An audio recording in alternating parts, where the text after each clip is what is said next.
কোতলপুর উচ্চ বিদ্যালয়ে উচ্চ মাধ্যমিক 2025 পরীক্ষার্থীরা পরীক্ষা দিতে প্রবেশ করছে সেই ছবি। সোমবার 3রা মার্চ আজ থেকে শুরু হচ্ছে West Bengal council of higher secondary education 12তম শ্রেণীর উচ্চ মাধ্যমিক পরীক্ষা, যা চলবে 18ই মার্চ পর্যন্ত। এবছরে উচ্চ মাধ্যমিক পরীক্ষায় রাজ্যে ছাত্রের তুলনায় ছাত্রীর সংখ্যা বেশি। এবছরে রাজ্যে পরীক্ষার্থীর সংখ্যা প্রায় 5,09,000-এর কাছাকাছি। এবছর বাঁকুড়া জেলার মেন ভেন্যু ও সাব ভেন্যু মিলিয়ে মোট পরীক্ষা কেন্দ্রের সংখ্যা 83টি। বাঁকুড়া জেলার পরীক্ষার্থী রয়েছে 19,272 জন। এবছরে উচ্চ মাধ্যমিক পরীক্ষা সকাল 10টায় শুরু হবে ও দুপুর 1:15 পর্যন্ত চলবে। West Bengal council of higher secondary এডুকেশনের যে গাইডলাইন পরীক্ষা কেন্দ্রে পরীক্ষার্থীরা মেনে চলে তারও ব্যবস্থা করেন কোতলপুর হাই স্কুলের পক্ষ থেকে।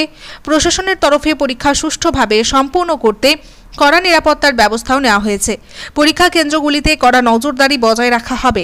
হায়ার সেকেন্ডারি এডুকেশনের পক্ষ থেকে জানিয়েছে, উচ্চ মাধ্যমিক পরীক্ষা সুষ্ঠু ও স্বচ্ছ পরিচালনার জন্য সব ধরনের প্রস্তুতি সম্পন্ন করা হয়েছে।